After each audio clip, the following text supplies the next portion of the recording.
స్మార్తులు కూడా భస్మధారణ చేస్తారు. అంటే మనం కూడా భస్మాన్నే ధరిస్తాం.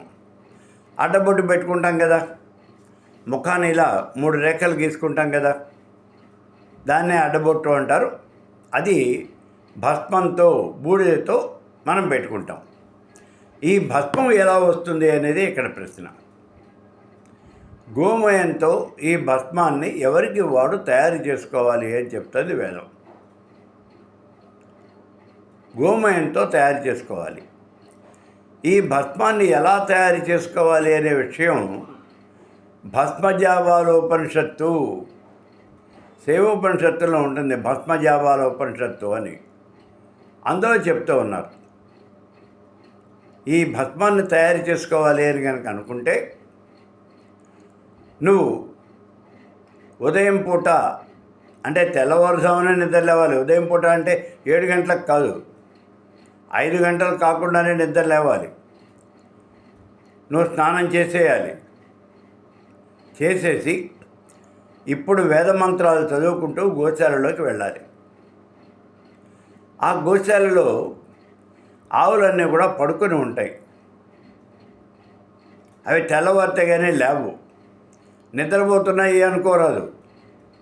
అవి మేలుకొని ఉన్నా సరే నెమరు వేస్తూ అలా పడుకొని ఉంటాయి.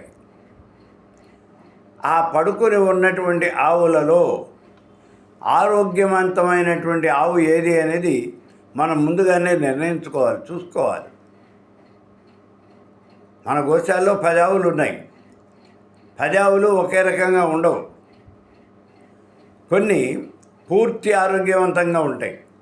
అలా పూర్తి ఆరోగ్యవంతంగా ఉన్నటువంటి ఆవుల్ని ముందుగానే మనం ఎంచుకోవాలి. ఇప్పుడు ఆవులన్నీ పడుకొని ఉన్నాయి. మనం వెళ్ళి చేత్తో ఇలా ఆవును తడితే దాని తోక దగ్గర ఇలా మనం 2 సార్లు అంటే ఆవు కాస్త లేచి ఉంచుంటుంది. ఇది చాలా జాగ్రత్తగా చూడాలి.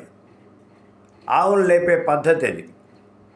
అంతేకాని ఆవు పడుకుంది కదా, నీ చేతులతో పాటు కాళ్ళు కూడా ఉన్నాయని కదా అని కాళ్ళతో ఆవును తన్నకూడదు. మహాపాపం వస్తుంది. సామాన్యమైనటువంటి పాపం కాదు. రౌరవాది నరకాలకి పోతాడు ఆవును కానీ తంతే.